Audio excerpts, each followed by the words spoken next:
Kisah Para Rasul 2 ayat 1 sampai dengan ayatnya yang ke-21. Ini bacaan kemarin minggu yang kedua ya. Kita baca lagi. Kisah Para Rasul pasalnya yang kedua ayat 1 sampai dengan 21 saya akan bacakan untuk ibu-ibu sekalian. Ketika tiba hari Pentakosta, mereka semua berkumpul di satu tempat. Tiba-tiba terdengarlah bunyi dari langit seperti tiupan angin keras yang memenuhi seluruh rumah tempat mereka duduk. Tampaklah kepada mereka lidah-lidah seperti lidah api yang bertebaran dan hinggap pada mereka masing-masing. Lalu mereka semua dipenuhi dengan Roh Kudus dan mulai berbicara dalam bahasa-bahasa lain seperti yang diberikan oleh Roh itu kepada mereka untuk dikatakan. Waktu itu di Yerusalem tinggal orang-orang Yahudi yang saleh dari segala bangsa di bawah kolong langit. Ketika terdengar bunyi itu berkerumunlah orang banyak. Mereka terkejut karena mereka masing-masing mendengar orang-orang percaya itu berbicara dalam bahasa mereka sendiri. Mereka tercengang-cengang dan heran lalu berkata, "Bukankah mereka semua yang berbicara itu orang Galilea? Bagaimana mungkin kita masing-masing mendengar mereka berbicara dalam bahasa kita sendiri, yaitu bahasa tempat kita dilahirkan. Kita orang Partia, Media, Elam, penduduk Mesopotamia, Yudea dan Kapadokia, Pontus dan Asia, Frigia dan Pamfilia, Mesir dan daerah-daerah Libya yang berdekatan dengan Kirene, pendatang-pendatang dari Roma, baik orang Yahudi maupun penganut agama Yahudi, orang Kreta dan orang Arab. Kita mendengar mereka berbicara dalam bahasa kita sendiri tentang perbuatan-perbuatan besar yang dilakukan Allah. Mereka semuanya tercengang-cengang dan sangat termangu-mangu sambil berkata seorang kepada yang lain, "Apa artinya ini?" Namun yang lain menyindir, "Mereka sedang mabuk oleh anggur manis." Lalu Petrus bangkit berdiri dengan ke-11 rasul itu dan dengan suara nyaring ia berkata kepada mereka, "Hai orang-orang Yahudi dan semua orang yang tinggal di Yerusalem, perhatikanlah perkataanku ini dan ketahuilah, orang-orang ini tidak mabuk seperti yang kamu sangka karena hari baru pukul 9. Tetapi tentang itulah apa yang difirmankan dengan perantaraan Nabi Yoel. Akan terjadi pada hari-hari terakhir, demikianlah firman Allah, bahwa aku akan mencurahkan rohku ke atas semua manusia.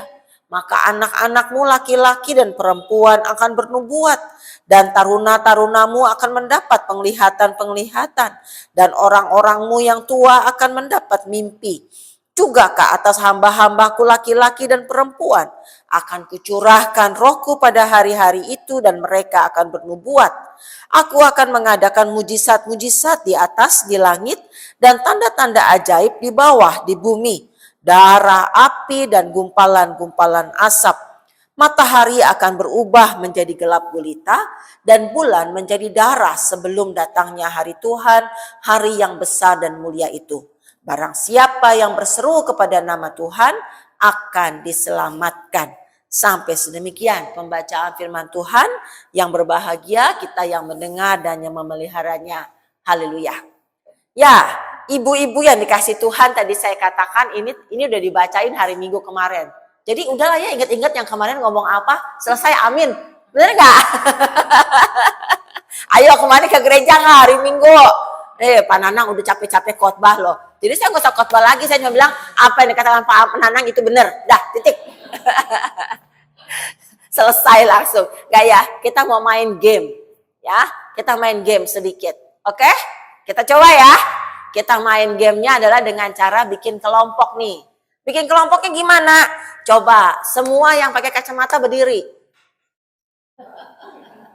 Yang pakai kacamata berdiri. Ada berapa orang nih? 3. Pakai kacamata berdiri. Oh, langsung dipakai kacamatanya. Ya, nggak apa-apa. Yang pakai kacamata pindah ke sebelah sini, Lan pindah ke sini. Ya, biar olahraga dikit. Tadi kayaknya udah olahraga ya. Tadi olahraganya apa saya nggak lihat. Bu, pindah sini. Noni pindah sana. Ya. Pindah situ. Berarti kamu pindah sini ya. Nah, Cencan pindah sini. Maju nah gitu atuh. Gak susah kok. Jawab pertanyaan doang, rundingkan ya. Boleh berdiri, yang ini itu pada berdiri loh. Kadiri dong yang muda. Maju, Tri, maju ayo. Rundingin ya. Rundingin, nanti saya tes. Ini mau uji daya ingat. Yang ini lebih beruntung karena cuma dikit isinya. Itu ada berapa? Ada 7 ya? Ada 7, ini ada 4. Itu 7 benar? Iya. Kayaknya mesti rada ini dikit kali ya. 1 pindah sini gitu, biar adil. Oh, langsung. Yang paling muda. Ya udah 2 lah pindah sini nggak apa-apa dah tuh. Ya pindah lagi dia. Udah. Ngapain? Sekarang tentukan, tanya satu sama lain nomor sepatu. Gampang dong. Cek nomor sepatunya nomor berapa. Nanti saya tes. Ayo. Tanyain nomor sepatunya nomor berapa. Ayo tes. Ayo rundingan. Diingat-ingat. Ayo diingat-ingat. Ayo Bukyok udah ingat belum yang belakang nomor berapa? 38, 40. Udah saya tes nih. Udah siap belum? Saya tes nih ya. Saya tes ya. Saya tes. Ayo. Saya tanya nih ya. Siap? Udah siap belum? Siap. Coba Lan, nomor sepatunya berapa? 40. Benar, Bu? 40. Coba Bukyok, nomor sepatunya berapa? 37. Ih, bener. Wah, luar biasa. Tante, nomor sepatunya Tri berapa? 39. Iya. Luar biasa. Nomor sepatunya Noni berapa? 37. Bener, Bu Noni? Iya. Tadi bilangnya 35. 37. Oke, sekarang pertanyaan kedua. Saya uji lagi ingatannya. Masakan kesukaan. Makanan favorit. Makanan kesukaan. Makanan kesukaan. Ayo. Yes, ayo. Rundingan. Ayo, rundingan.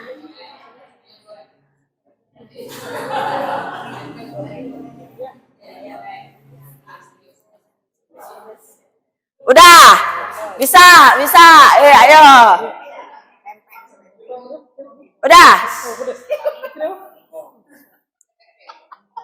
Udah nih. Saya tes nih. Ayo, siapa yang mau dites? Siap. Bu, makanan kesukaannya Bukyok apa? Yakin? Iya. Lan, makan kesukaan Cincin apa?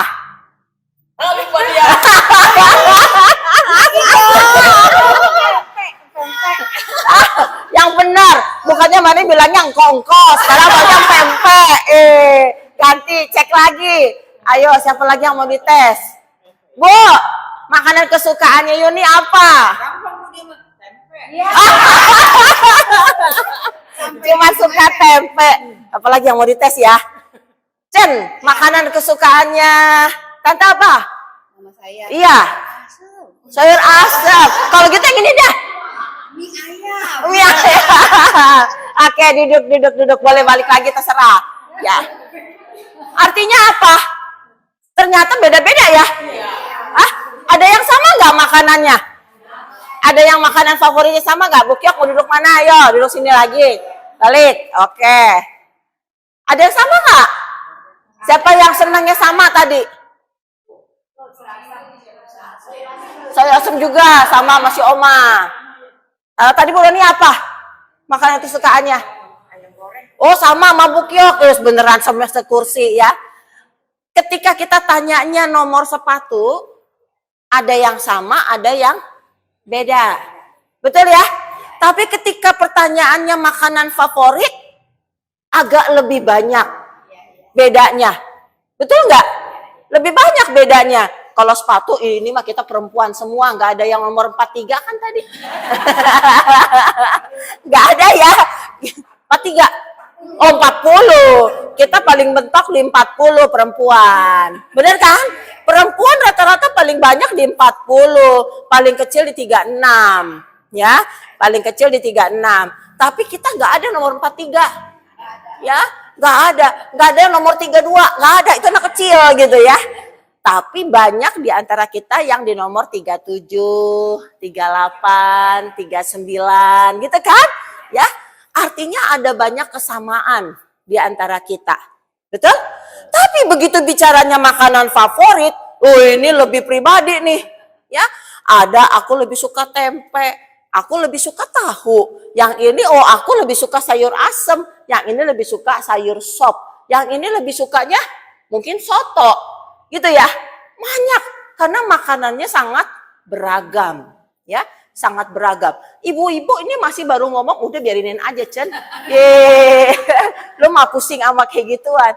Ini baru urusannya nomor sepatu sama makanan, ya, baru nomor satu sama makanan. Ketika kita bicaranya lebih jauh lagi, ketika kita bicaranya soal karakter, ketika kita bicaranya soal yang lain, maka ternyata akan menemukan lebih banyak lagi. Ya, bicara soal muka, nggak ada yang sama nih muka satupun. Betul? Siapa di sini punya anak kembar? Cucu saya. Cucu kembar? Nah, kembar identik apa enggak? Bisa dibedain enggak? Bisa. Bisanya sama Ibu Kyok doang, yang lain bisa nggak ngebedain? Ada Taiwan satu. Ada Thailandernya, ya. Bedanya ada Thailandernya. Kalau saya yang lihat dari jauh nggak kelihatan tuh Thailander. Ya, yang kembar ada bedanya. Bedanya apa? Satu ada andang-andang, satu enggak. Betul? Satu ada andang-andang, satu enggak. Tetapi kalau yang nggak ada andang-andang sama persis bisa dibedain nggak? Ada bedanya nggak kalau yang kembar? Kalau kembar sekalipun bisa ada bedanya nggak? Bedanya di mana?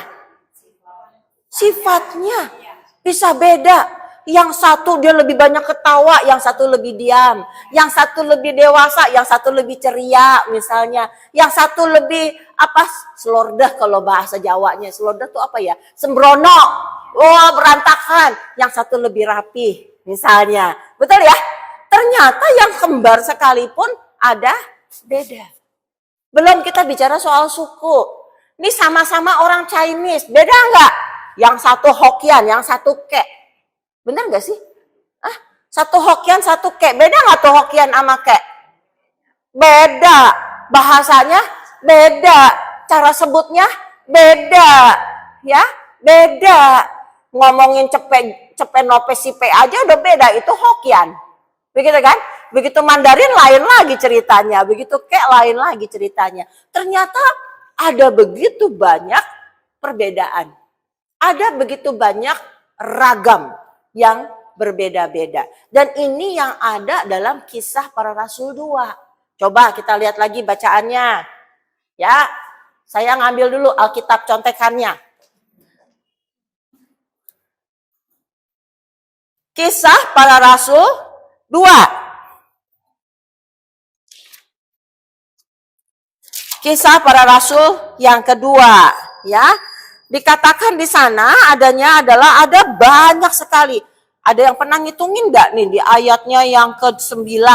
Kita orang Partia, Media, Elam, penduduk Mesopotamia, Yudea, Kapadokia, Pontus dan Asia, Frigia dan Pamfilia. Ini udah 10 nih.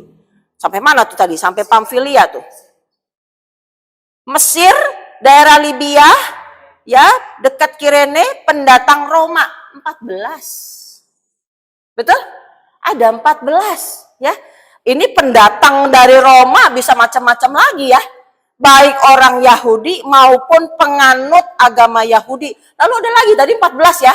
Orang Kreta dan orang Arab. Berarti 16. Ya, ada 16 suku yang muncul datang pada saat Pentakosta. Kebayang nggak ibu-ibu kalau ada orang Jawa Jawa Barat, Jawa Tengah, Jawa Timur ngumpul, disambungin lagi ada orang Batak, ada orang Nias, ada orang Padang, ada orang Papua, ada orang dari Kupang, ada orang dari Sulawesi, kumpul jadi satu ngobrol bareng. Pakai bahasa masing-masing. Jangan pakai bahasa Indonesia. Ya, kebayang nggak tuh? Ya, kayak apa tuh? Atau pernah nggak kita pergi ke suatu tempat, lalu kita masuk ke gereja daerah, ke GKJ berarti ke Jawa, ke HKBP berarti ke Batak, sampai di situ yang pembicaranya ngomong pakai bahasa Batak. Nggak ngerti, bingung ya, nggak ngerti, bingung. Kira-kira kalau kita masuk ke situ nih, ke gereja gitu ya, yang orangnya ternyata ngomongnya pakai bahasa yang kita nggak ngerti, apa yang akan Ibu Lan lakukan? Nanya ke sebelah. Ngomong apa? Sepanjang kebaktian nanya sebelah. Nanya terus, ngomong apa sih? Ngomong apa sih? Gitu. Berisik. Oh, sebelahnya bilang, berisik. Diem lu, berisik. Nah, nanya melulu, nggak ngerti. Kira-kira apa yang akan kita lakukan? Diem aja. Diem aja. Diem aja terus ngapain? Bengong. Bengong. Ya udah, diem aja, nggak usah ngapa-ngapain, bengong. Mungkin juga kita akan bilang gini, yang penting gue ke gereja, gue ibadah sama Tuhan, doa-doanya, doa urusan gue sama Tuhan, gitu kan? Ya udah, gue doa aja sendiri, nggak ngerti, bodo amat, gitu ya? Ah, bener nggak sih? Kira-kira begitu kali ya. Datang, wah gue kagak ngerti apa-apa nih orang ngomong apa gitu ya. Ya udahlah, yang penting gue datang, gue ibadah, gue doa, baca firman sendiri, kita dengerin sendiri, nggak denger juga pokoknya ngomong ini sendiri, doa sendiri. Betul nggak? Ah, mungkin itu yang akan kita lakukan ketika orang ini nggak ngerti, gitu ya. Nah, 16 orang ini datang ke Yerusalem. Ketika dia datang ke Yerusalem, di kepalanya mungkin kayak gitu. Lah, gue kagak ngerti lu ngomong apa. Iya kan? Ya udahlah, yang penting aku datang mau memberikan persembahan, syukur. Aku jalanin ibadahku. Aku mau beribadat, aku mau ke bait Allah. Pokoknya gue datang, pokoknya gue doa, selesai. Bodoh amat, nggak denger juga. Gitu kan? Bodoh amat, nggak ngerti juga. Kebayang nggak kagetnya ketika tiba-tiba orang yang diajak ngomong ini atau orang yang bicara tiba-tiba ngomong pakai bahasa dia. Nih contoh lagi. Ketika saya Pananang sakit, saya nganterin Pananang ke Singapura. Ya, di Singapura bahasanya apa? Inggris, Mandarin, Melayu, India. Betul? 4 bahasa. Ada bahasa Inggris, bahasa Mandarin, Melayu, dan India. Ya. Ketika saya datang sama Pananang, lalu ke rumah sakit, mau pulang, kita nginep di flat gitu kan, kayak kamar, sewa kamar kos gitu. Naik lift, begitu naik lift, dimasuk, lalu ada rombongan ibu-ibu datang, ya, ikut masuk di dalam lift, tiba-tiba ngomong Sunda. Perasaannya gimana coba? Senang dong. Senang dong. Ya, saudara gue. Benar nggak? Ya, sedulur gitu ya. Ya, saudara. Ya, kenal nggak? Nggak. Saya nggak kenal dia. Dia pakai jilbab. Ya, artinya beda agama, jelas. Betul ya? Dia pakai jilbab. Dia saya nggak kenal, ya kenal juga kagak gitu ya. Begitu dia masuk ngomong Sunda, langsung logatnya jadi logat saya logat Sunda. Si ibu dari mana? Biarpun saya nggak ngomong Sunda, tapi kan yang penting logat Sundanya. Cik, orang kita sendiri, gininya dari mana si ibu teh dari mana? Si ibu juga orang Indonesia. Orang Indonesia. Bukan Indonesia ya, Indonesia. Dari mana? Oh, saya mah dari Bandung. Ibu dari mana? Oh, saya mah dari Jakarta. Biarpun nggak ngomong pakai bahasa Sunda, logatnya Sunda. Iya kan? Gimana, seneng nggak? Seneng. Seneng. saya ketemu orang yang pakai bahasa Sunda. Ya, yang orang satu daerah, itu rasanya. Ya, itulah yang dirasakan sama 16 suku ketika dia pergi ke Yerusalem, pergi ke Bait Allah untuk melakukan ibadah Pentakosta gitu ya. Tiba-tiba rasulnya khotbah pakai bahasa daerahnya. Lah, kan dia orang Galilea itu ya, dibilangnya dalam ayatnya yang ke-7. Mereka tercengang-cengang dan heran, lalu berkata, bukankah mereka semua yang berbicara itu orang Galilea? Ya, kenapa? Karena di ayat 6 bilang mereka terkejut karena mereka masing-masing mendengar orang-orang percaya itu berbicara dalam bahasa mereka sendiri. Ya, itu saya membayangkan perasaan saya ketika naik lift ketemu orang ngomong Sunda. Wah, ngomong Sunda. Gitu kan? Wah, aku ngerti. Gue gak usah capek-capek mikir bahasa Inggris. Gak usah capek-capek mikir ngomong bahasa Mandarin, Melayu, apalagi India. Begitu kan? Ya, tetapi ini ada orang daerahku. Ya, aku bisa langsung ngerti. Aku bisa langsung paham. Rasanya gimana? Suweneng. Ya, kalau orang Jawa udah pakai O tuh berarti very gitu kan, suweneng gitu ya. Seneng banget biarpun nggak kenal, senengnya luar biasa. Rasa hangat, ya, berasa hangat. Ini aku ada di tempat asing, tapi aku rasa dirangkul. Bener nggak? Ngerasa dirangkul karena ini ada sedulur, ada saudara. Nggak bilang saudara seiman, nggak. Bilangnya saudara sebangsa, setanah air gitu kan ya. Ini ada saudara se-Indonesia. Ya, se-Indonesia. Rasa hangat itu kuat, nempel di hati dan ngerasa dirangkul sedemikian rupa. Nah, ibu-ibu, perasaan dirangkul ini, rasa rangkul itu harusnya rasa hangat ya. Kalau orang dirangkul, Bukyok, apa kabar? Terus dirangkul rasanya, seneng ya, aku diterima gitu kan.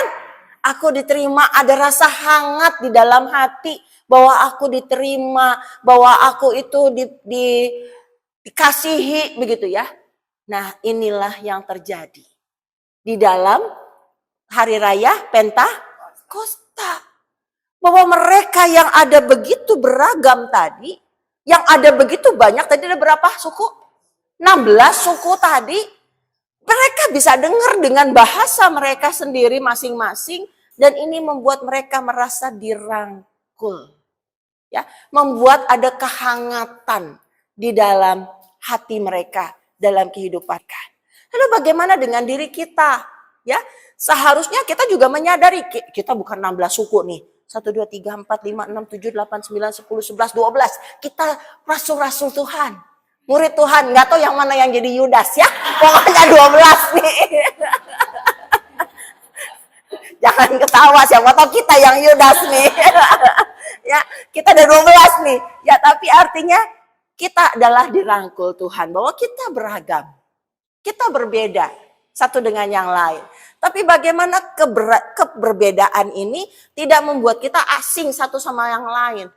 Saya membayangkan awal-awalnya mereka kumpul itu mungkin mereka masing-masing sama kelompoknya.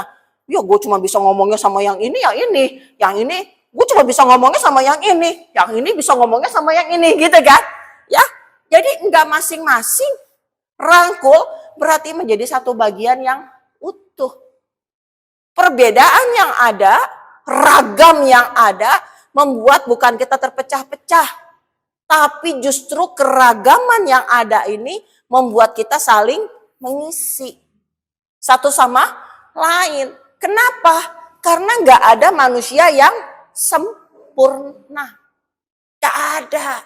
Ya, setiap kita termasuk saya, termasuk Pak Nanang, pendeta, punya kelebihan, punya kekurangan.